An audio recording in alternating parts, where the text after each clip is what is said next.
only mode. Good evening and welcome to a webinar for the College of Integrative Medicine and Health Sciences. Our topic this evening is Advancements and Opportunities for Integrative Practitioners. I'm Don Moss, the Dean of the College, and it's my pleasure to introduce our faculty member, Professor Luann Fortune, who is the Director of the Healthcare Practice and Healthcare Systems PhD specializations in our college. Luann will guide us in a meditation and will also introduce each of our panelists in turn. So, Don, first of all, I would like to check in with everyone to make sure that audio is working. I have gotten some messages from some folks who claim that they're having difficulty hearing. Is there any way we can monitor to make sure that everyone's getting our audio portion of our program? Okay, I'm going through the attendees now. Now, I may have to mute people later because sometimes with larger webinars we get problems with audio, with static or things like that. But I'm removing people's mutes right now, and I'm clicking on some persons who need an audio pin because they've called in on the telephone. And I'm going to invite anyone who has a problem with audio or anything else to use the chat box if at all possible to communicate with me, and I'll be monitoring the chat box. You also can ask a question of any of the presenters, and after each presentation we will stop and monitor the chat box. If you can't access the chat box, then use the question box, but it's actually easier to read the chat box, so that's our preference. And I'll look, does anyone have a housekeeping problem they want to draw to our attention right now? I hear some background noise. Yes. Now, I've unmuted you, but if you have a mute available on your own headset or on your own phone, you might want to mute when you're not trying to talk. This is Allison. Yes, Allison. Oh, good. I can't seem to get my camera on. Allison, I think that's because you didn't come in with the link that came to you as a presenter, as a panelist. And I can, okay. After we get started, I'll go online and find that and resend it to you. Okay. Otherwise, we'll have you talking but without your picture. Right, right. But we do have your slides, so that wouldn't be a problem. Okay. Okay? Right. And now Okay. I'm going to turn things over to Dr. Luann Fortune. Go ahead. Thank you, Dr. Moss. I would like to welcome everyone. I am Luann Fortune. I'm with the College of Integrative Medicine and Health Sciences at Saybrook University. I'm also the Specialization Director for the Healthcare Systems track, as well as a Healthcare Practice track in our doctoral programs. I am very proud and delighted to be with you all tonight and to introduce some of my colleagues who are students and recent graduates in our program who will have an opportunity to tell you about the change that they are making in integrative healthcare and wellness every day in the practice arena. But before we go on to their presentations, I would like to invite you to join us in the method that we generally use when we're starting a group forum. So I would invite everyone to, for a moment, suspend disbelief and put aside any distractions and allow yourself to become present to this conversation. So if you need to, you can mute yourself, you can close your door and turn off your phone. And then I'd like to ask you to focus on your breath. And if you're comfortable doing so, allow your eyes to go closed. And take this time just to focus on breathing in and breathing out. And as distractions from your day, from your life, come up for you, ask them to step aside and give yourself permission to focus on just what happens here in this forum for the next 90 minutes. If you find yourself getting distracted, bring yourself back to your breath, focusing on breathing in and breathing out.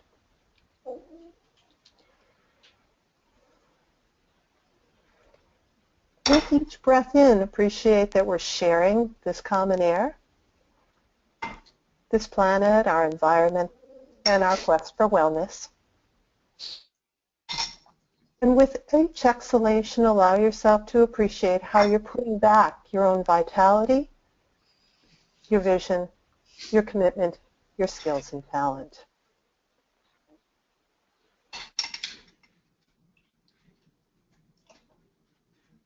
So again, follow your breath.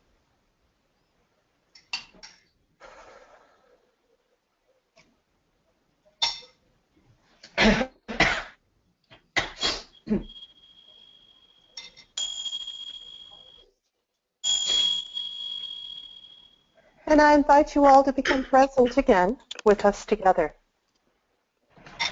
Thank you all for being here. Our panel is has been assembled from our talent here at the College of Integrative Medicine and Health Sciences. And on my screen right now, I have a list of our panelists. I'd like to welcome them all: Joshua Hendrickson, Francine Lawrence, Trish McKean, Carrie Phelps, and Allison Winters. They are amongst our most talented and committed and productive and generative and innovative, but by no means are they the only ones. So I would like to also extend thank you to all of our attendees, all who are listening in, who every day make contributions to integrative wellness and health and empowering individuals to live fuller, richer, and weller lives. But what we're going to do tonight is you don't need to hear from me anymore. I'd like you to hear from them about what they are actually doing with the work that they have cultivated here in our college, how they are making a difference. And our forum for tonight will be that each of them in turn will speak for about 10 minutes and no more, and then we're going to allow opportunity for questions. Because we are in a webinar mode, the questions will need to come in the question box or in the chat box on your panel, and we will be monitoring those. We'll take a pause after each one of our presenters and take some questions, and then at the end we'll have time to round up and have general questions for the group. So let's see. Dr. Moss, if you're still with me, are there any other items that you would like me to address before we get started with our panelists tonight? So on that note, I would first like to introduce Joshua Hendrickson. And Josh is currently a doctoral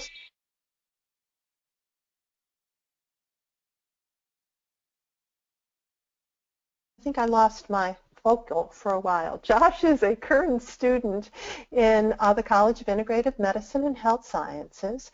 He's recently launched Project Presence, which is a not-for-profit organization that helps school districts in engaging social and emotional resources for faculty, staff, as well as the students. Project Presence provides professional development training and child development teachings for whole person development. And these teachings and practices utilize mindfulness, movement, integrative nutrition, health and wellness coaching, as well as narrative approaches to strengthen and support the cultivation of presence in learning relationships. So, Josh, I would like to hand it over to you, and I'll let you present your work. Are you ready? Great. Thank you, Luann. It's nice to see everybody. Thanks for having me be part of this process tonight.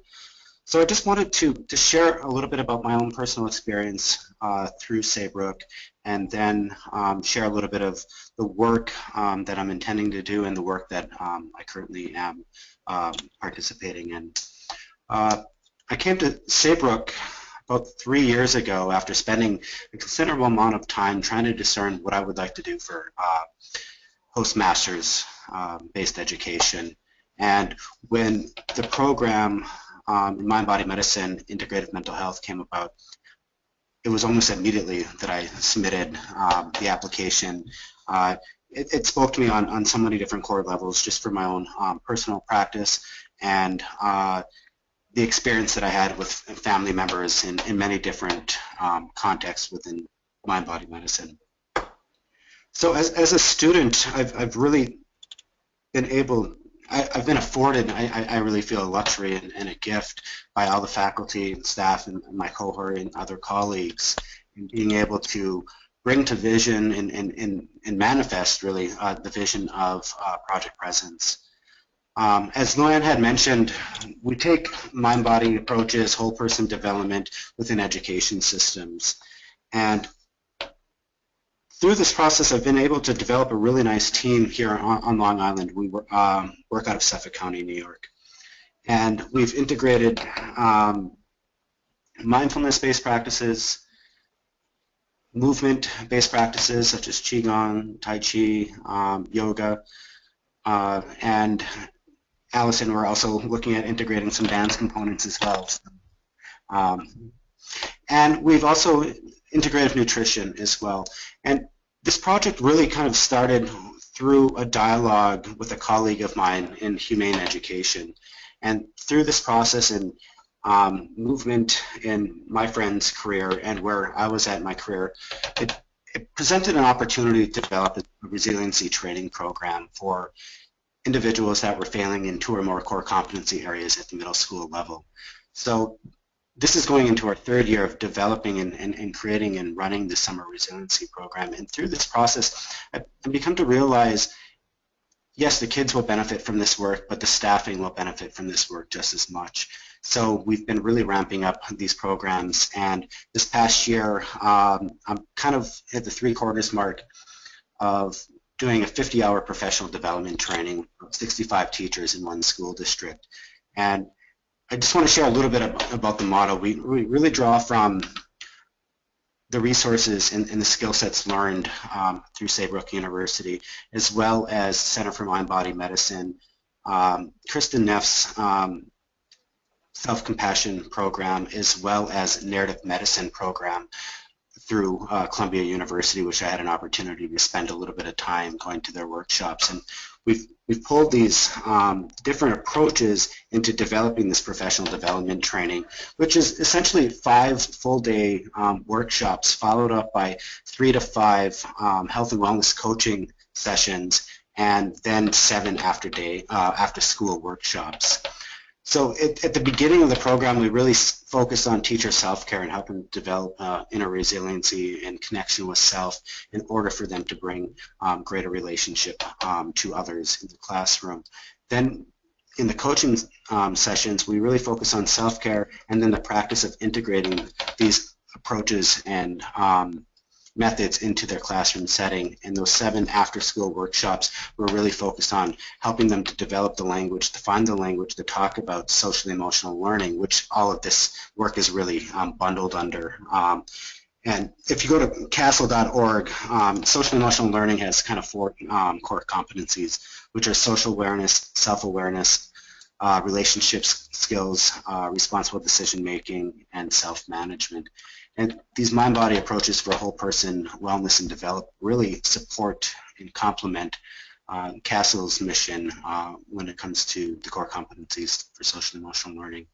So as we went through these 7 after-school workshops, helping them find the language, helping them to be able to integrate this work into their already standing curriculums. And we have a follow-up next year. We're able to offer a couple more coaching sessions for these teachers, as well as some refresher courses. And we've also expanded the program to work with about 75 more teachers next year. So the opportunities seem to be coming more and more frequently within the context of education. There's been a big shift. I think some of it is probably a pushback to Common Core and the very idea of that kids are often spending a lot of time sitting and preparing for tests. And through that process, the relationship in which all learning and development occurs is kind of forgotten. And what I've found is that these approaches are giving teachers permission to care for themselves while caring for others, giving themselves permission to address the social emotional experiences in life of their students. And it's really, in my views, has created a huge shift in the organizational culture of the school districts as well. Beyond that, we've also have started working with healthcare professionals and looking at things in the context of supervision and bringing more embodied practice into supervision practices in the context of trauma-informed practice, as well as working with residential treatment programs as well. And just recently, I've had an opportunity to work with a local university at looking at developing a program to bring mindfulness and other mind-body approaches into academic settings at the undergraduate level as well. So through this process of working with and being a student at Saybrook has really afforded a tremendous amount of opportunity for me to be able to bring these practices to the larger community. Just like the permission for the teachers with these programs, the permission that was afforded to myself through developing relationships with everybody in the Saybrook community has really helped me move and keep in line with something that's really important to me as well. So, Josh, it's Luann, and I would like you to, I have a question for you from the group and myself, and maybe you could say a little bit more about how you feel your training and your experience in the College of Integrative Medicine and Health Sciences has helped prepare you for what has come for you now. Well, specifically, I really feel that the focus on self-care as practitioner has been a critical component to my wellness and helping me move into bringing this work with other individuals. It's through this work on myself and with myself that I'm understanding some of the subtleties and nuances of the human experience, that I'm able to relate and connect with other human beings. And I can't say any one class in particular or any one experience in particular, but I think just the whole integrative aspect of the program and the intention and the support that I've received from faculty and staff, as well as my colleagues in my cohort, has really helped me move in that direction. So again, I really speak to that permission piece, which is so big and has been so critical for my development as a whole. I know that didn't answer your question exactly, but from my own lived experience, that's what I've come to understand. And I think the other element to that too is, as far as my research for my pilot and my dissertation, I'm going to be looking at the effects of a teacher's compassion-based mindfulness practice on the teacher-student relationship, and doing that in the context of phenomenology, interpretive phenomenological analysis, and looking at both the lived experiences of the teachers and the students. A tremendous amount of research is out there that's either focused on teachers and or students. However, looking at that relationship is a piece in the literature that's missing. And as ubiquitous as mindfulness is today, the ethical and the attitudinal components of mindfulness are critical to the teacher-student relationship. So through this work, I hope to get a better understanding, at least within the context of the individuals that I'm sitting down with in the study. Mm-hmm. Thank you, Josh, because you also represent on this panel the impact that we can have in the field of education, and in a wide range of looking at education on a systems basis as well as on a one-to-one basis. And I'm wondering, Dr. Moss, are there any questions that are showing up in the chat box or the questions box for Josh? I just reviewed all the questions, and most of them all of them actually had to do with audio. But I invite anyone at this time to type into the question box. Apparently people can't see the chat box, so go ahead. Type any question for Josh or for our later speakers into the question box, and I will monitor them. I do want to comment myself.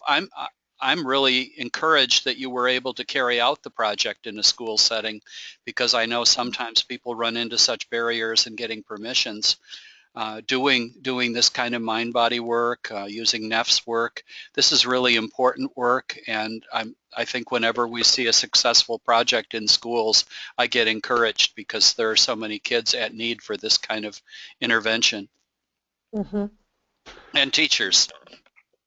Yeah, and that's the teachers and the students. It's an organization, and it's that whole community that really benefits from these whole person learnings. And I feel really confident because there's been more and more assistant superintendents of curriculum, superintendents of schools, health educators within school districts, social workers within school districts that have been reaching out and talking and creating a dialogue about this work out here on Long Island. So and the other aspect I think that's important too is that these schools are funding these programs themselves, that they're looking at their budgets and looking at budget lines and creating spaces to be able to educate the whole child and using these approaches, which is I think is really critical and very important as well. So it just seems that there's a shift in the way we're looking at educating students all the way around, and the care for the staff within these learning environments as well. That's exciting, Joshua, and I'll make just one more comment. There are a lot of parallels in what's happening right now between healthcare and education. We have so many gifted, talented people with a lot of training who are burning out early because of the stressful conditions and leaving their careers. So I think finally the systems are starting to wake up and realize we really have to do some care and nurture for physicians, for nurses, for teachers, for administrators in schools. Before they all walk away and we're left with empty clinics and empty classrooms. So your program is really a model. So thank you for sharing it tonight. Well, and I'd like to compliment Josh on one more front, because as an advocate of somatic awareness myself, and a lot of my work and my research focuses on the importance of owning one's own somatic and body-based experience. I think the training on that starts not when we are in a situation as adults striving for wellness instead of pathology, but when we're in kindergarten.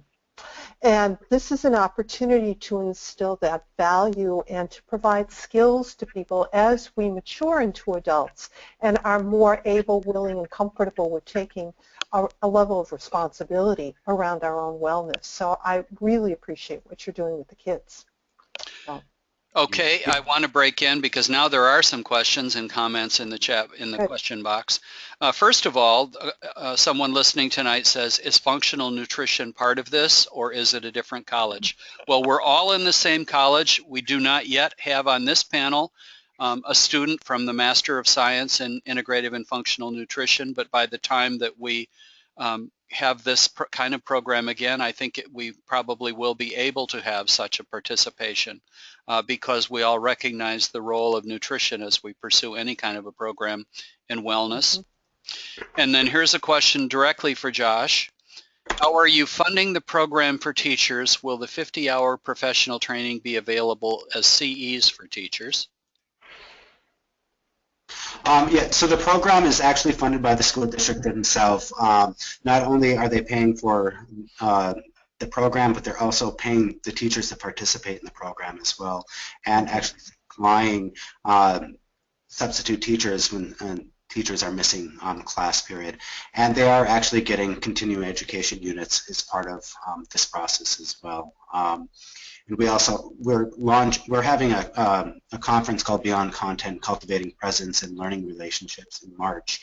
And we're doing an information session where we've actually reached out to the majority of the school districts on Long Island. There's something around 104 school districts on Long Island. So there's our aim is to work with about 2 to 3% over the next 5 years. But a part of that model too is sustainability. So we're working with districts that are willing to participate in a process that is at least 5 years in length as well, because we don't want this to be a turnkey model. We want people to really embody and to practice, and it's done in an invitational way.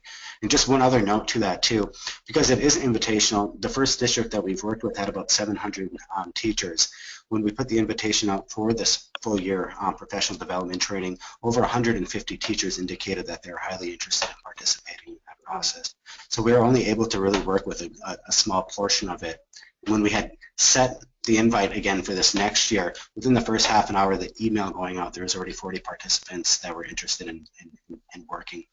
So that all those elements are really good signs that that we're moving in the right direction, and the schools are really kind of asking for this work and are supporting the teachers and as part of their continued education as well.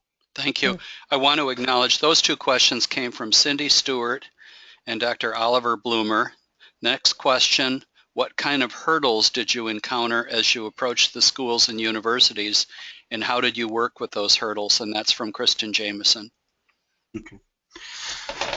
And it's a good question, and it's a reality.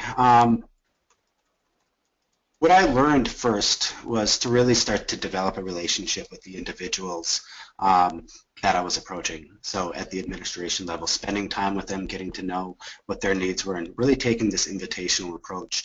I find that anytime that I came in saying this is what we have, it was a little overwhelming, and what individuals weren't really sure about how to fit it within their system. But as we begin to develop a relationship and start working with smaller groups from that invitational model perspective, we're able to work with individuals that were already interested in bringing this work into the classroom, or already have been bringing this work into the classroom to one degree or the other. So really working and developing consensus and relationship there, and going through kind of a needs assessment process throughout the entire time. So it's really been putting the ownership on to the district and the individuals in the district, more so saying that we have an answer for you. This is more of a partnering and a kind of a co-creating aspect that I feel is critical to doing this work. As far as particular barriers that we ran into, I would say it was more in the way that we were presenting. When we tried to present this information to larger groups, we felt disconnected. It didn't feel like it was resonating with people. So we took a step back, started working with smaller groups, and we have found that through that process, we were able to continue to move along within the district. So we've really been just focusing on communities and organizations that are interested in this work, more so than trying to sell them the work. So again, I think it really points to that invitational model. Okay, a couple more questions. Kristen Jameson again, I've considered starting a nonprofit. Do you think that has been the most effective model for your work in these educational settings? It depends on what your aims are. I first started off as an individual consultant, and then realized that I don't have the capacity to be able to offer as much as I would like to, and what the need was there that was presented. So it was really about going and developing relationships with other mind-body practitioners in the community, talking to them about the work, developing a relationship with them, developing the model together, and then working with the district that way. So that is what has moved me into the not-for-profit sector, as we're looking at finding some foundational grants to work with populations that may not have the financial resource, and also to develop an element of kind of a research arm of the program as well as we get further down the road. Mm-hmm. Donna, I think we should move along. If we can hold the other questions until the end. Otherwise, I'm afraid that we won't get to all of our panelists tonight. So I want to thank Josh, and then ask if we can hand the baton off to our next panelist for right now. And if there are questions at the end that we haven't addressed about Josh's work and education in general, we'll circle back around again. So thank you, Josh. Thank you. I'd like to introduce now Francine Lawrence, who is also a College of Integrative Medicine and Health Science doctoral candidate. Francine is actually finishing up her dissertation work right now. Francine's also an MSW, an LICSW, and an MRE. And where she's used all of those credentials is that she now has created and operates a new center for cancer survivors in Louisiana. It's called Thrive. It's based on a health and wellness coaching model and supported by an array of complementary health services. This program addresses physical, social, emotional, and spiritual concerns of cancer survivors, their families, and their caregivers. She's also Director of Survivor Services at Mary Bird Perkins, Our Lady of the Lake Cancer Center in Baton Rouge, Louisiana. And thank you, Francine, for joining us. Francine also has a PowerPoint presentation, and I would be honored to run your slides for you, if that sounds okay. At the moment, she's showing the slide on her own screen, but Francine, we need it to go to full slide view. Oh. I will do that.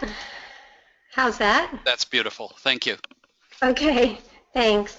Thanks for the opportunity to share about this program. It has been an exciting couple years, seeing it begin from its infancy and then growing to what it is now, which is still very much in process, but we've come a long ways. The name of the program that we have at Mary Bird Perkins Cancer Center is Thrive. We named it Thrive because it is attached to our survivorship program, which I will talk to you about more later. But Thrive is what we want our patients to do. So the picture that you see now is a picture of Mary Bird Perkins, Our Lady of the Lake Cancer Center in Baton Rouge. It is known as the region's cancer center. And Mary Bird Perkins Cancer Center began as its own about 35 years ago, and then in about the last 5 years it affiliated with Our Lady of the Lake Regional Hospital, which is located very nearby, and so that's how it became Mary Bird Perkins Our Lady of the Lake Cancer Center. A couple things that I'd like to share as part of my story tonight is that first of all, that this position began as my practicum placement, and it also is showing to me that this is a wonderful opportunity to introduce mind-body medicine within a conventional healthcare setting. So I would like to say that I began, let me back up here. I approached Mary Bird Perkins just by an accidental random event, you know, running in. I mean, it literally started with my cable guy and trying to figure out why my Wi-Fi wasn't working, and that the man talking with him at the time turned out to be the director of medical physics and research for Louisiana State University and for Mary Bird Perkins Cancer Center. And he, asking me a favor to keep an eye out and an open ear for his daughter and grandson that would be moving next door to me, gave me his business card. And so I learned from that what his role was in the local university and the cancer center. And that was at the same time that I was needing a practicum placement.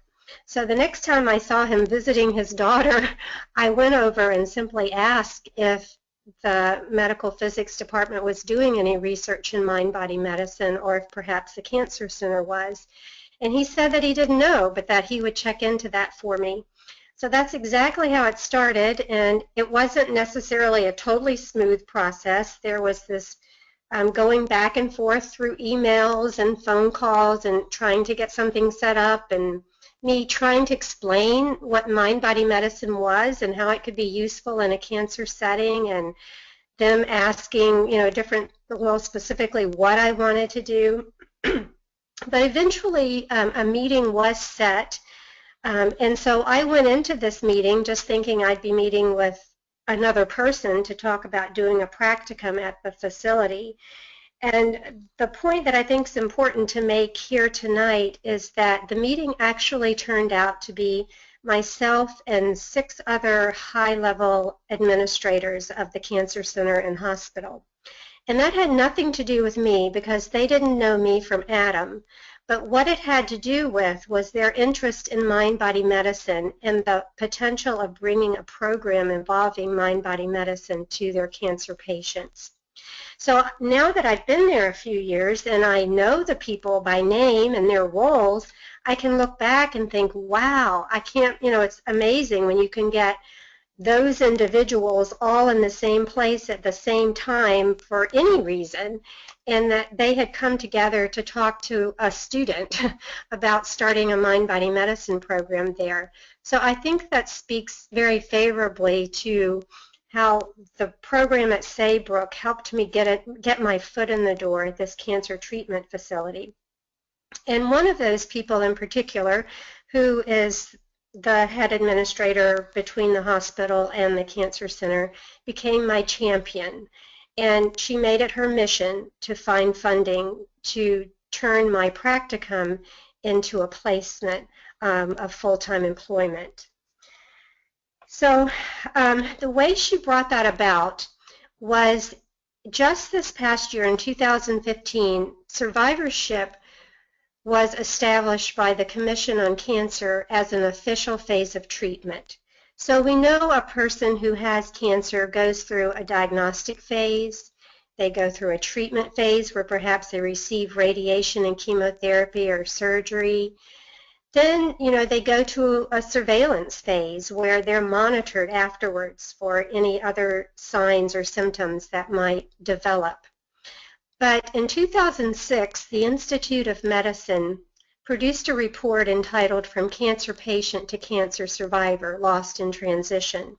And in that report, they spoke about how the cancer patient, who very often has gone through a very rigorous form of treatment that sometimes included them being present in a medical facility every day for up to 6 weeks, or at least once a week or once a month. And this was usually for a good 6 months or a year that they would have this intense treatment in front of them and be a part of that. But then once the initial phase of treatment was completed, they were sent back home and said, okay, your treatment is gone, go live a happy life and prosper. But what they found were these patients were not prospering because they felt very isolated and excluded from the support network that they had built through their treatment process. So the Commission on Cancer recognized from this report that was written that there needed to be an official phase for the cancer patient that was known as survivorship. And it's simply to help the cancer patient who is a survivor to live the most quality and the fullest life that they can after a diagnosis of cancer. Persons who know a bit about cancer know that once you have a cancer diagnosis, generally life does not return to normal for one reason or another. Sometimes the long-term side effects of treatment can be debilitating. Perhaps it's affected how you're able to eat or what you're able to eat. A lot of times there are role shifts for the cancer patient that leave them where they're no longer the breadwinner of the family. They've not been able to continue work, sometimes cannot return to work. And then there are a lot of late onset side effects of cancer that a lot of times people don't consider, but 20 years down the road there can be effects from the radiation you received that now create problems with your heart or your lungs, or a real common one is even just your teeth, your dental work. There are just huge problems that can be late onset side effects of cancer treatment. And the Commission on Cancer realized that this population needed support. So in 2015, the Commission on Cancer, which is the regulatory agency that credentials cancer treatment facilities, made it a requirement that to be considered an official cancer treatment center, you had to offer a survivorship program. They made 2 requirements for that, and that included a treatment summary, which would be pretty much a document that patients would always be able to take with them, no matter where they went moving forward in life, that would summarize for whatever physician they encountered or specialist they went to, that would say to them succinctly, this is a treatment I had, and these are the ramifications of it. And then the second one was a care plan that addressed the side effects as I was talking about. Well, within those side effects, they include the social and spiritual side effects that can accompany and emotional side effects that can accompany a cancer diagnosis. And that has proven, for me anyway, to be a great opportunity to introduce mind-body medicine within the cancer treatment program. I'll admit to you that I started out as a very scared student, just hoping that they would let me do a practicum there. And honestly, the cancer population was my very last choice. It was just not a pleasant experience or environment that I felt I wanted to be associated with. But I've learned that to be very much not true for myself. Working with the cancer population has proved unimaginably fulfilling and beneficial. So I started the program just by leading a mind-body medicine skills group. And this group was not even my first choice. When I completed the mind-body skills courses, through Saybrook, I can remember very clearly in the last class that I taught for that class, remember thinking, I'm never doing that again, because it just wasn't my forte. I was more into programming than I was into practice. So I arrived at the Cancer Center feeling like I had a pretty good handle on mind-body medicine in theory, but I didn't really trust my skills yet as a practitioner. But wanting to show them that I had something beneficial to offer them, I just jumped in with both feet. And one thing they said to me from the very beginning was that whatever I created, they would like very much for it to be sustainable. So I kept that in the forefront of everything that I did. And I launched this mind-body skills group, and on the first meeting, I had one person come. And I knew that this mind-body skills group was going to be a bit different, and I had to adapt it because they wanted it to be an ongoing group, one that would not end after 8 or 12 weeks, but that would continue on and always be available week after week for cancer survivors. So I modified it for that, and then I also modified it because they wanted it to have more of a support group function to it. So I tweaked it and made it to where it fit my style more. And even though I just had one person show up that day, I led that group as if I had a whole room full of people. And it turned out to be a wonderful experience for me, and I think for that person that attended. And I was so thrilled and excited by it, I just couldn't contain my excitement, and so got to, talking about it. And there were lots of ups and downs throughout. I ended my practicum really quickly, because I had the availability, so I went twice a week to just volunteer and learn about this population and see how we could incorporate mind-body medicine. So I finished my practicum very quickly, but they didn't tell me I needed to stop coming, and so I just kept coming and kept going, and eventually a position opened for me. What you see here is the front of our flyer. It's a front and back flyer that we have for our program. And you can see that it says Thrive is the Cancer Center's new patient-centered survivorship program that combines research-based complementary therapies with traditional cancer care. I crafted that as a student, that sentence, and I was very careful to try to make sure I included patient-centered and research-based, because I knew those things would be important within a conventional healthcare setting. And I started with that one mind-body medicine program. And one thing I like to emphasize about this whole program, which I'll show you the back of our flyer, which has the rest or most of our other programs that we offer. This is a volunteer-based program. So the only funding that the Cancer Center needs for this programming is my salary.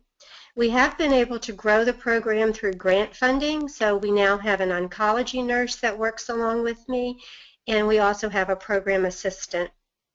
But basically, the center only needed to fund my salary, and then I went about looking at the Society for Integrative Oncology's website and what programs had the highest rating as far as efficacy, and then how do I go about getting that type of mind-body medicine supported by volunteers in the community.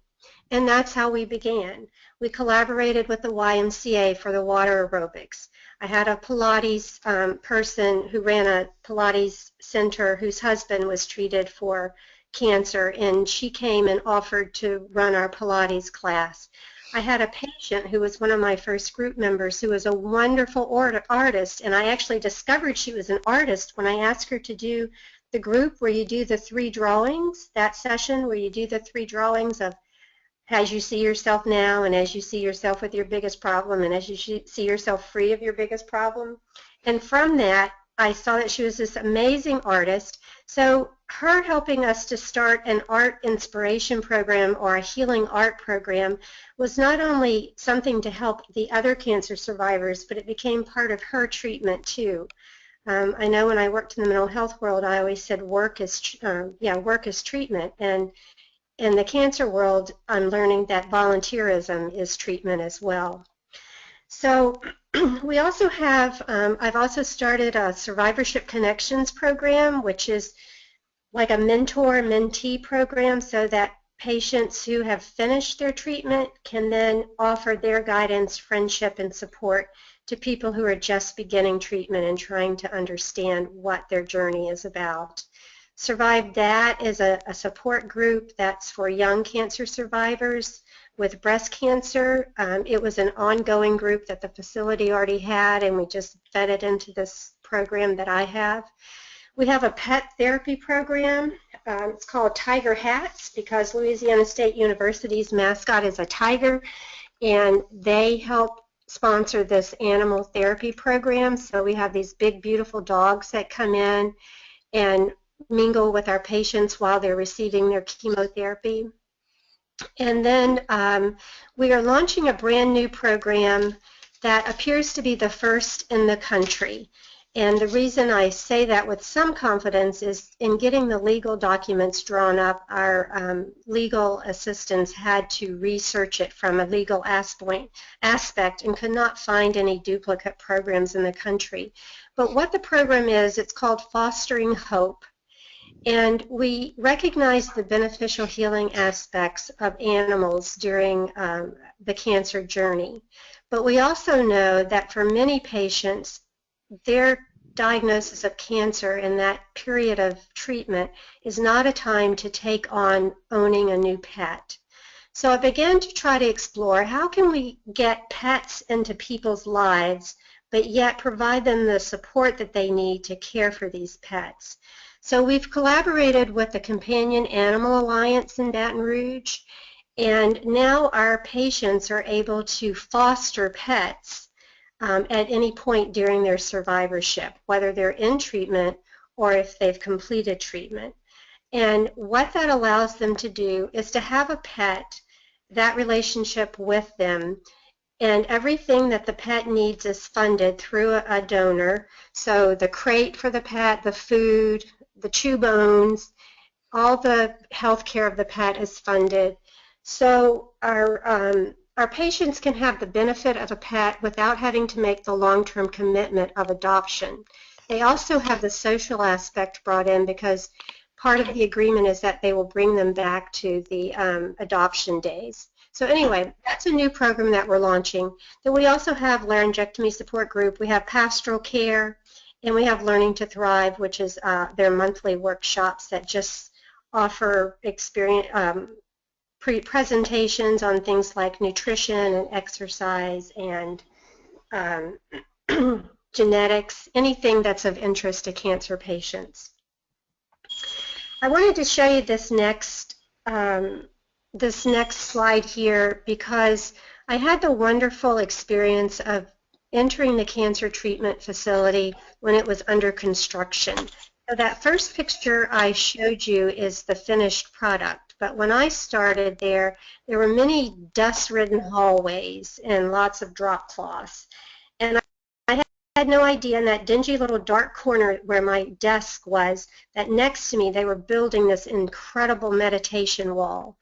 And so when you walk into our center, that's the first thing you see.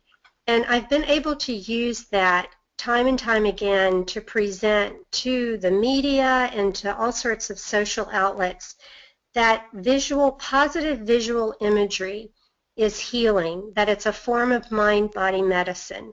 And so when our patients walk through the doors, even if it's just for a moment, this positive visual image catches their attention and allows the healing aspects of positive imagery to begin working with them. Francine, I'm going to have to interrupt you because we're going to run into a little bit of a time crunch. So I wonder if you can wrap. Thank you. I can. Anyway, that's our meditation room. It's spreading because we're beginning a new collaboration with a new facility, and we're going to have a labyrinth and a healing garden, a meditation and a healing movement room. And as someone at a conference said to me, if you can do this in Baton Rouge, Louisiana, you can do it anywhere. So people ask me, how did I get this started? The main thing I say is that I strongly believe there's a spiritual component to developing integrative medicine. So for me, it was sitting on my cushion, it was doing my practicum, it was volunteering, and then working hand in hand with the universe. So thank you. Francine, thank you very much, and I'm a great admirer of your work, and I didn't mean to cut you short, and I was hoping maybe we could even make our presentations available to the audience, but because of time right now, I feel like I need to move along, and can we hold questions for Francine until the end of the presentation, and so I can move along to our next panelist, who is Trish. So Francine, thank you, and Thank you. If we can hand the baton off to Trish McKean. Trish, are you about ready to talk to us? I want to introduce you. Trish has a master's degree in counseling. She's also a doctoral student at the College of Integrative Medicine and Health Sciences. I guess maybe I'll put up my camera. And she owns and manages an outpatient mental health clinic in Albuquerque, New Mexico.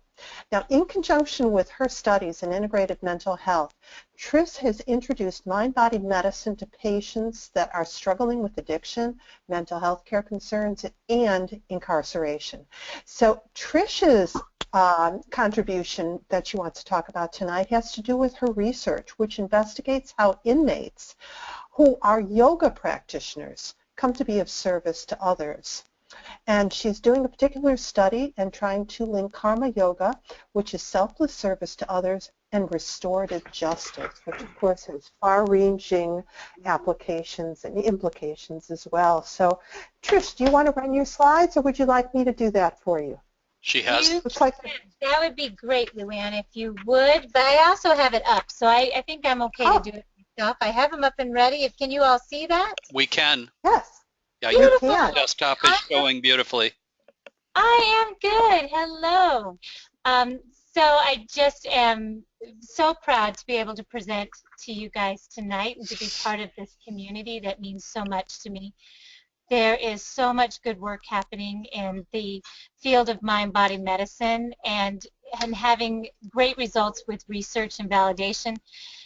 I have spent my career largely working with folks that have struggled with addiction or have come in and out of our correctional systems for the last 20 years.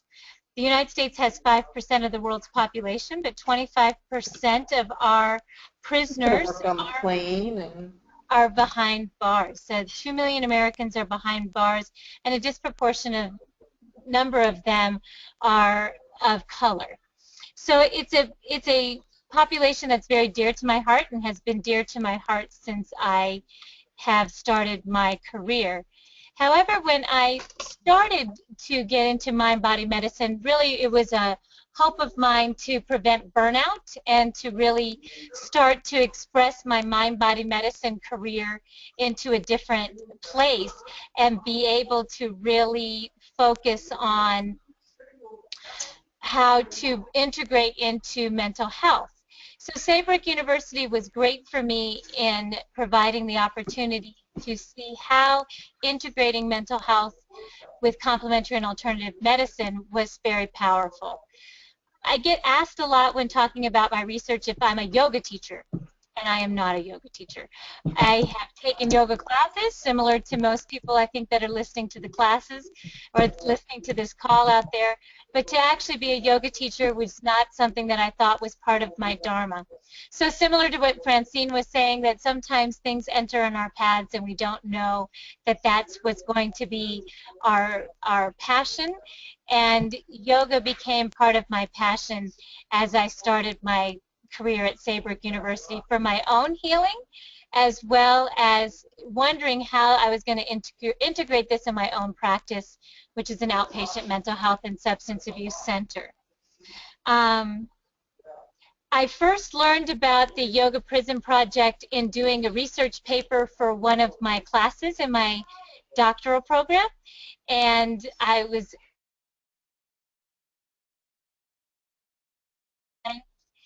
to really integrate this into their own practice. A few of the slides that I have right here, this is directly from the Yoga Prison Project, which is in San Quentin, and was my teacher, James Fox. He gave my training when I was in my practicum and talked about how using yoga and mindfulness helps inmates be able to reconnect to their bodies and also to be able to find not just themselves but also where they fit in the world. So my story is 20 years ago I was graduating with my master's degree, and I needed to have an internship, and I also needed to have it paid. And I kind of sent that message out to the universe. And where I ended up doing my internship was at the New Mexico Department of Corrections. And what I did at that time was I reintegrated families when they had a parent that was incarcerated. So part of my job was working with children and families and caretakers in the community and reintegrating them with their parents that were incarcerated. The other part of my job was actually working in this very penitentiary, teaching parenting classes, domestic violence prevention classes, learning my skills as a cognitive behavioral therapist. So if we fast forward 20 years into the future, and I needed to have a practicum for this PhD program, and I had this vision of what I thought I wanted to do, and I got a call from this same prison asking if I knew anybody who wanted to do yoga. And what's stunning for me and heartwarming for me is that these were correctional officers that are now managers from 20 years ago. And I was like, how do you even know about yoga and why? And they said, well, we saw it at a conference, and it seems like it'd be neat. But they really didn't have a whole lot of understanding about what yoga was. And to be honest with you, when I started, I didn't have an idea about how yoga was going to help this population. How is this going to really make a difference, and how is this going to make a difference that's going to tell the world that we're not just providing comfortable programming?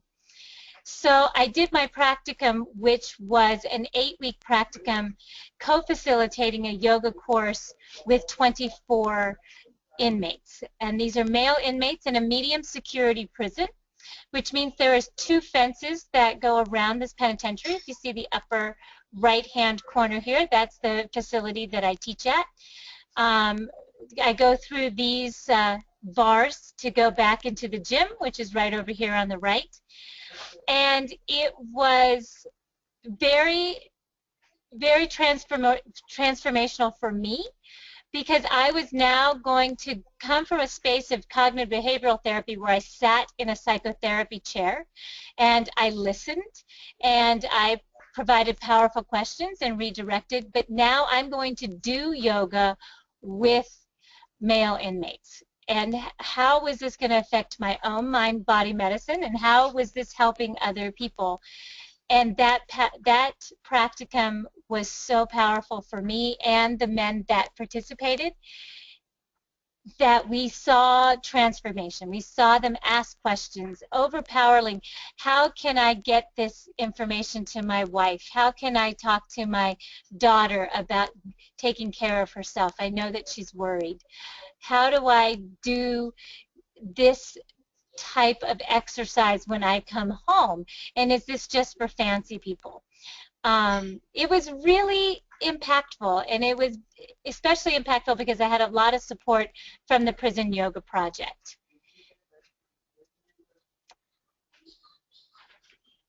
So this also led to my desire to want to study how an integrative yoga program for prisoners could provide an impact.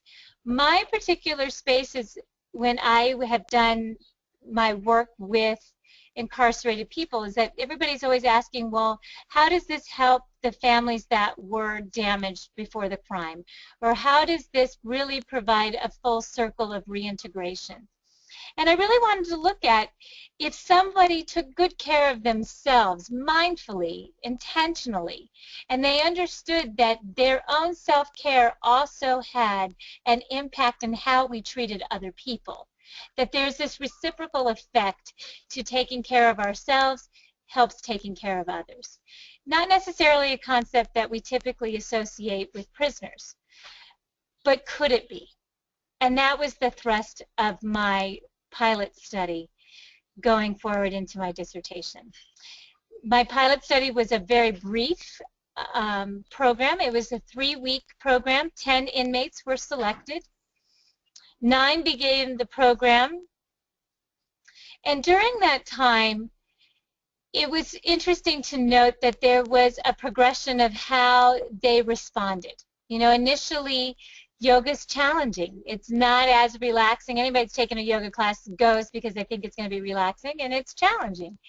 It stretches you. It moves you. It fills you with your insecurities. No different for these men that participated in this pilot. They talked a lot in the beginning about the physical impacts of the practice and how that affected them. But later they really wanted to talk about how mentally it was helping them, or how mentally they were challenged.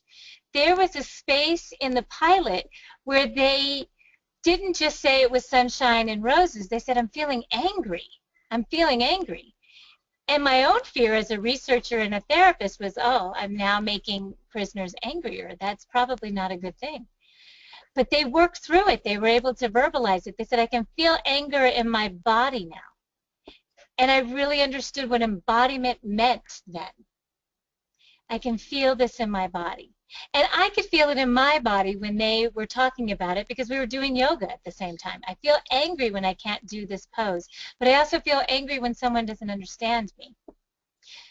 As they worked through the physical and mental challenges of the yoga program, they started to help each other, which was something that this group of men were not related to each other. They did not hang on the same parts of the yard. They didn't share the same pods, but they found a kinship that they were together doing something that was challenging and outside of their comfort zone. So the pilot was really intriguing for me, but as I did the write-up for it, I really saw that yoga given to inmates unfolds over time in its benefits. And that the physical benefit, of course, is first, as we have to use our bodies and feel it. The mental benefit came later, and below on the slides you see some of the supporting qualitative statements from the inmates. But what was really a hook for me is that there was quite a lot of selfless service to others, which can link back to a concept of restorative justice. Can we restore not just the inmate to a space of health, but can we put them in a space where they can also bring health and wellness to those that come near them due to their own self-care? So that's my journey, and I appreciate you guys listening for that brief 10 minutes, but thank you so much. Trish, thank you very much. And I really also appreciate your mindfulness about time tonight, because Don, is it okay with you if we go on to our next panelist so that yes, we can allow everyone? I think we're going to have to defer questions, and at the end we'll show you some emails that you can send any questions to, and we'll have our panelists answer by email in order to allow all of them to speak. Thank you, Luann. And Trish, thank you for the work that you're doing. It's also near and dear to my heart. I did my undergraduate project at San Quentin Prison, and I really appreciate the work that you're doing here. All demonstrated how work comes out of opportunities for us. And on that note, I'd like to introduce Carrie Phelps. And Carrie is a graduate from the College of Integrative Medicine and Health Sciences, back when it was called the School of Mind-Body Medicine. So Carrie has a PhD in mind-body medicine. She's currently teaching for us on an adjunct basis. She does have her PhD as well as her BCC, her CWWS. She's a board-certified coach. She has a specialization in healthcare and organizational systems in her doctoral work. And Carrie also serves, she was also recently appointed as program director at the National Wellness Institute. She is a a coach trainer, and she conducts coaching certifications throughout the United States. Her mission is to co-create the next evolution of health promotion to energize well-being, expand potential, and foster fulfillment while enriching lives. Carrie is also a cancer survivor. So, Carrie, would you like me to run your slides for you tonight, or would you like to do that yourself? Hi, Lou. I'm happy to do it myself, and I apologize, everybody. I'm trying to get my video back up, but it's just a little spinning wheel right now. Mine is too. Yeah, I'm getting that same thing going on. So okay. I'm not sure. Yeah. But can we see your screen? That's the critical part. Can you all see your screen? Yes. Okay, great. Well, I'm so inspired by everybody that has already spoken, and I'm glad to be here with all of you and sharing the work of Saybrook and just what it has personally meant for me and my personal and professional life. So thank you for allowing me to do this, and I know we're kind of short on time, so I'm going to cruise through some of this.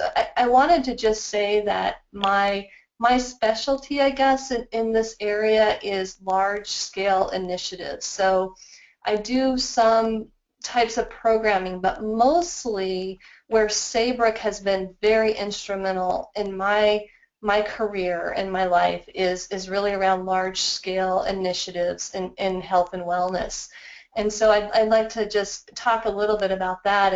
And Saybrook for me was the umbrella that brought together all my passions of mind-body medicine or wellness, kind of that holistic model with health coaching and humanistic psychology and also organizational systems. And I was literally working in all three of those realms separately until I found Saybrook, and it brought it under one roof. So I ended up with my PhD in mind-body medicine with a specialization in healthcare systems. So I've worked in integrative medicine and wellness centers, implementing and creating, like the Institute for the Healing Arts was one of the projects of a hospital YMCA collaboration. I've worked in community and corporate health promotion, professional speaking, and coaching and teaching.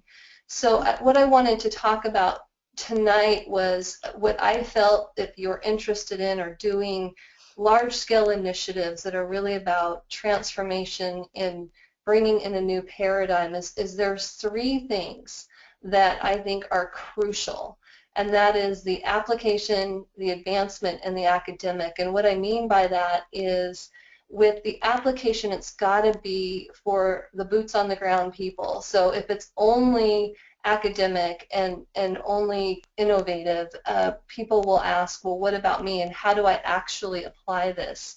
And the application part for me did come from the National Wellness Institute. I am now a staff member of the National Wellness Institute, and our job is to serve professionals and organizations that promote health and wellness in individuals and communities.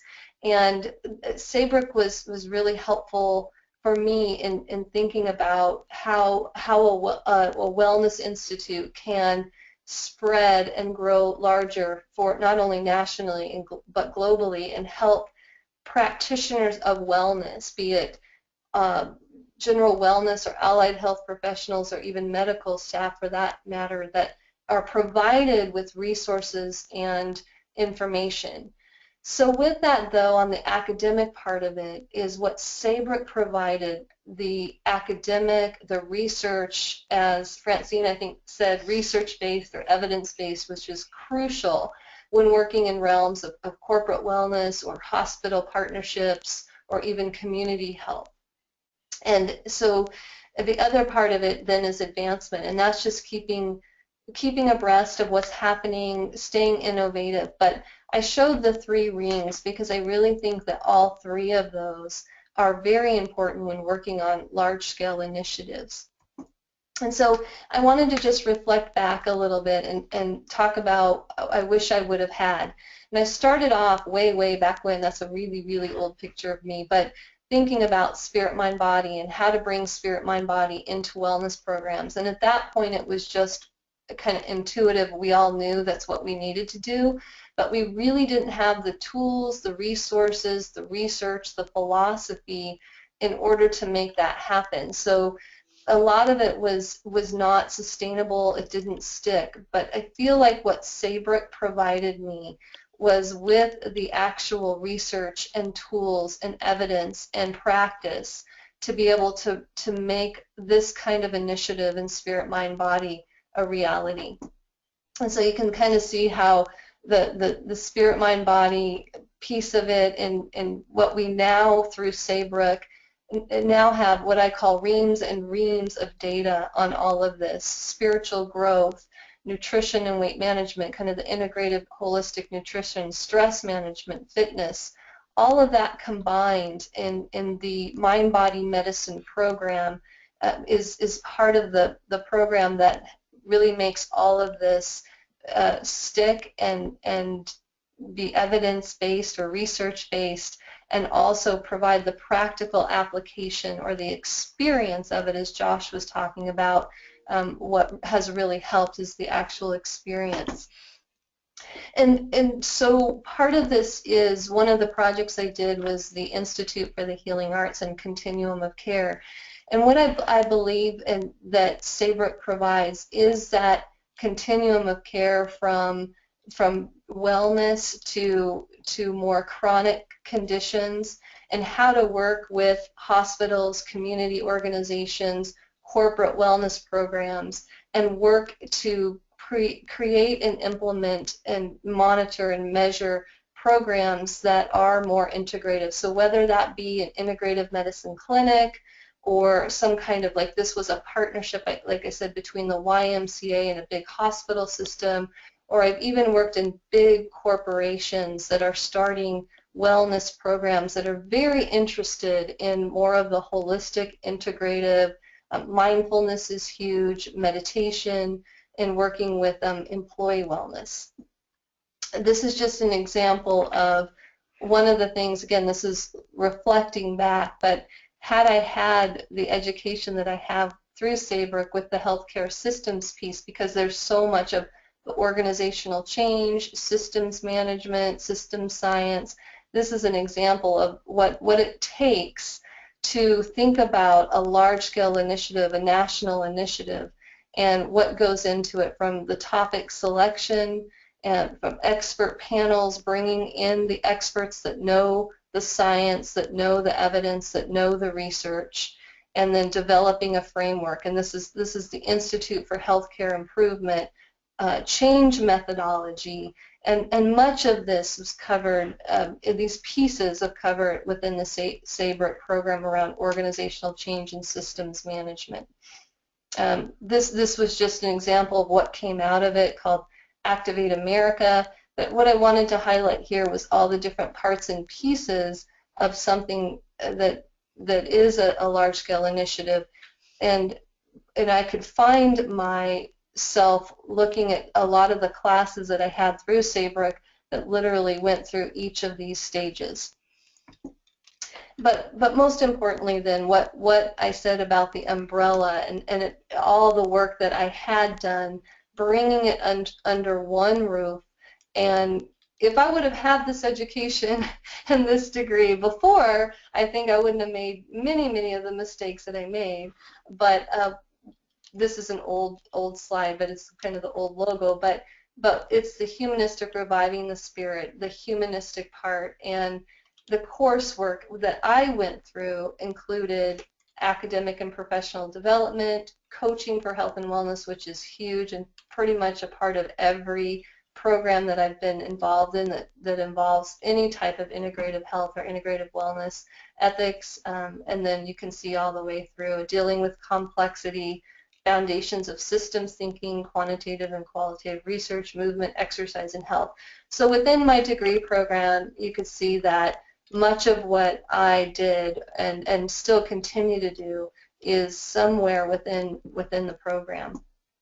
And now I serve as the Director of Membership and Resource Development for the National Wellness Institute, which I feel like all that I went through, all my work experience, all my education, and my PhD has led me to the National Wellness Institute, which is and like I said, an organization that works nationally to provide resources in the 6 dimensions of health, a kind of a holistic perspective for people that work with others, that provide health and wellness programming for individuals and communities and corporations. Carrie, that's really wonderful, the work that you've been doing there. And what I'd like to do is invite our attendees to email me with questions about your work, because I'm sure that there are going to be some. And in the interest of time, I'd like to thank you and pass the baton on to our next panelist. Okay. Thank you, Carrie. You're welcome. And that brings us to our next panelist and our last panelist for the evening. Allison Winters is currently a PhD student, a doctoral student at the College of Integrative Medicine and Health Sciences. She has an MA and MS. She is a BCDMT dance movement therapist with an LCAT and an RYT. She is a dance movement therapist, a certified yoga instructor, a licensed creative art therapist. As an experienced therapist, Allison has worked with a wide range of clientele, including adults, adolescents, and children in inpatient psychiatric, U.S. military, war veterans in both residential and outpatient settings. Allison currently works with active duty military in a traumatic brain injury treatment program at Walter Reed Hospital in Bethesda, Maryland, where she's doing some amazing work. Allison's published research article, Emotion, Embodiment, and Mirror Neurons in Dance Movement Therapy, a connection across disciplines, has received media attention as well as awards for both research and journalism. So, Allison, welcome, and thank you for sharing your work with us tonight.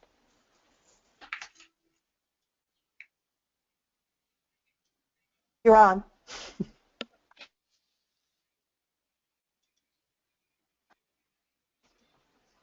Allison, I can't hear you. Okay, she's muted, that's why. Okay. Okay. There we go. Got it. Thanks, Dawn. Can you hear me now? Yes. Yes. Go ahead. Okay, good. All right. So I'm going to kind of fly through this. So this is just kind of a quick little snapshot of my path to Saybrook. I have background in dance and psychology, dance movement therapy, and I went through a yoga teacher training as well, and I just got to a point where I was ready to pursue a doctorate and did a little research and came across Saybrook and the program in mind-body medicine, and within the same week that I looked it up, saw that there was an information session happening in San Diego, which is where I was living at that time, and met Dawn and a bunch of other people, and so there it went, and that's where it began. Little look at my work experience. I started with inpatient psychiatric rehabilitation out of an internship, and then got a job with the VA and have basically been working with veterans and military personnel since then. I've worked in a few different places, but that has really become my focus and my interest in what I am planning to do my research and my dissertation on, is sort of the coming together of dance movement therapy with this military population. I'm currently, I'm not in California anymore, I'm in Maryland. I'm at the Walter Reed National Military Medical Center in their National Intrepid Center of Excellence, which is a brain injury program. And I was brought on as their wellness coordinator. So they were looking for somebody that had a background in mind-body medicine, who knew a lot about mindful movement in particular, had some knowledge about things like biofeedback, and all of the stuff has really come from what I've been learning in Saybrook's program. So just to show you a little bit of some of the things that are that I have found helpful, particularly from what I've learned at Saybrook with this population. I utilize guided imagery, things like mantra repetition. I use the autogenic training quite a bit. Shaking and dancing, and a lot of people are like, you really get those guys to dance? And oh yes, I do. Walking meditation has been very useful. Use of body scan, progressive muscle relaxation, and I definitely use my yoga training as well. A lot of focus on breath work because these patients are there with a traumatic brain injury, but there's also sleep issues, PTSD, depression, a lot of things that that learning to better control their breathing is very helpful with. There's also a creative arts therapy program there. I wasn't hired as a creative arts therapist, even though that's some of my training as well. But they also get art and music, and I'm able to bring my dance training into that as well. You can see nice list there. And then, and this kind of goes back to what Josh was talking about at the very beginning. The self-care piece is huge because it's a 4-week program. They come, they learn all these mind-body skills. They it's a very integrative program, so there are a number of other providers and disciplines. And but the big thing that we're all pushing is that they learn skills that they're able to take with them and use, whether they're retiring from the military or they're being deployed again. So that's a really, really big focus.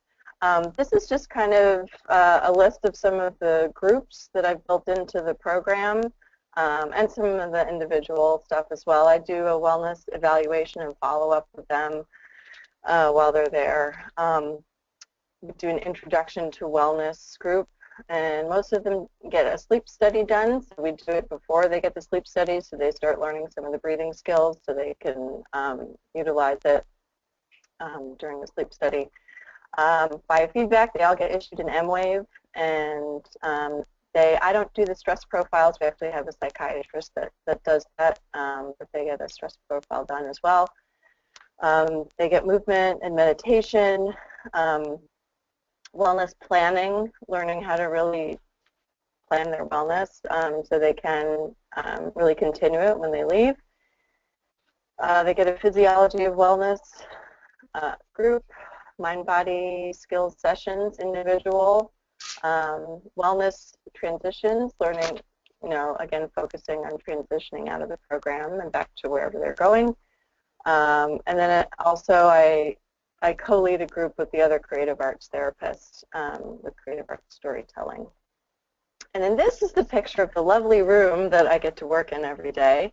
You'll see on the floor there's a labyrinth. So I utilize that labyrinth often with walking meditations, and pretty much all of the movement-based groups happen in here. Okay, I'm going to stop. Allison, thank you. This actually does allow us a little bit of time for questions. So you can take a breath in. It is a beautiful, that's a beautiful labyrinth, though. Mm-hmm. I love that space. It's nice. So you can just see when people walk into their room, the stress just starts to kind of melt off them. I wonder if all the panelists, I'm losing my webcam capacity, but if you have the ability to put your camera back up, can you try that? And I see Don's already put up this maybe is my screen here. There we go. So Don, is that your screen? That is my screen. I just wanted, in case we don't get to some of the questions, I'll take this away in a moment, but I wanted people to have the opportunity to write down some emails because we may not get through all the questions. Right, and I'll put those emails into the chat box for everybody as well. So but not everyone can see the chat box. That hasn't been working tonight for some reason. So. Oh, I'm so sorry. Yeah. Okay. So here it is on the screen. There. I don't know if you can now see the emails and still see your thumbnails, webcams of everyone. There. Okay. So I will go to the question box, and I'll start with the most recent questions. Well, lots of praise, lots of compliments. Fantastic work comment from Deborah Wilcox. Carolyn Trasco. Will you be manualizing this? Nope, that was from Lynn Shaner. Will you be manualizing this? And unfortunately, I don't know which program that was about. So Lynn, if you can type in another question, let us know which presenter you were directing that to. And then we have questions going all the way back to Joshua. Again, two more questions, one small comment and a question from Oliver Bloomer, who asked, was this a public school setting? And then also commented, you're lucky you don't live in Texas because of the lack of support for teachers and education there. Okay, now I'm going to take everyone off mute. We do risk getting some static, but in case there are people who want to ask questions and you want to do it by speaking, I am going to take everyone off mute. It takes a little time here. So anyone who wants to make a comment to our panelists or ask a question, please go ahead and do that. I'm unmuting everyone who I can. I think some of you must have muted yourselves. I can't undo that.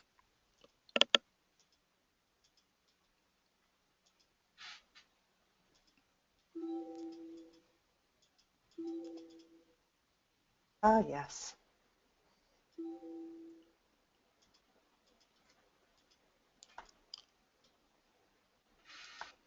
Well, I'm not hearing any questions, so that means either some people are trying to talk and they're still muted. But I will go back to the question box and see if any more questions are appearing.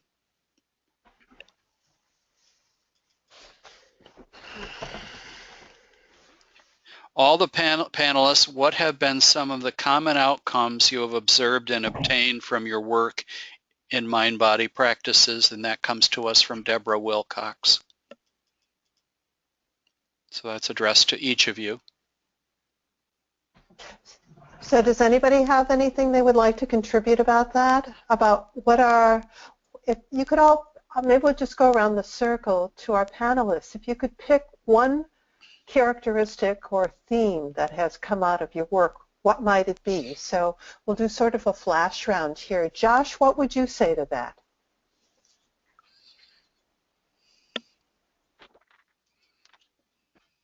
Josh? Well, let me see if Josh is perhaps maybe we've muted Josh. Still muted. Well, we're waiting for Josh. Francine, how about you? I would say that I find the work transformative for patients, and that we realize that not every physical life can be saved that enters the cancer center, but that everyone that enters can experience healing. And that's what I hear from the patients, is that regardless of the physical outcome, emotionally and spiritually, they experience healing from the mind-body medicine program. That's amazing, Francine. Thank you. Trish, how about you? I'd say that it reduces interpersonal barriers. I feel that my own barrier and being vulnerable as a healer has been increased through using mind-body medicine, and that I have made myself more vulnerable, but at the same time I've noticed in the patients that I work with that they have felt more acceptance and that there's been more true humanistic interactions. Thank you, Trish. Carrie, how about you? I would say paradigm shift is the word that I'll use, because I think it's patient persistence around what is a holistic perspective. How do you work with people holistically? And I think what Saybrook offered was the science, the philosophy, methods, and tools that were research based. And the more I talked about that, the more I presented that and the evidence, the more people's minds really opened up and started to shift. Thanks, Carrie. Allison, how about you? I would say self-awareness, and I often see that lead to self-efficacy. That's pretty cool. And Josh, are you back with us?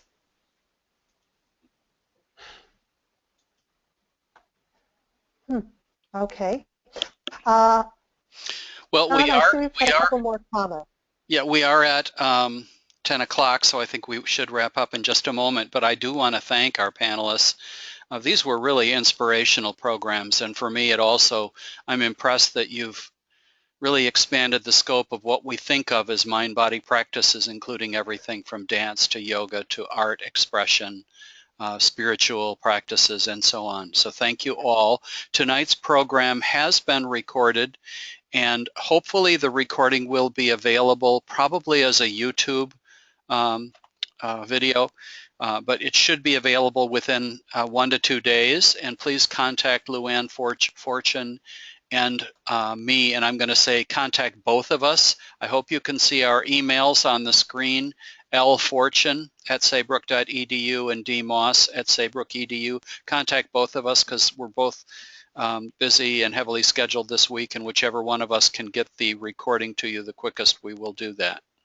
So appreciate you all attending this evening, and thank you to our panelists and our organizers, Luann and Carrie, for organizing this program. It's really been wonderful. Thank you. Thank you all for attending, and have a good night, everybody. Thank you. Good night. Thank you. Good night. Good night. Thank you.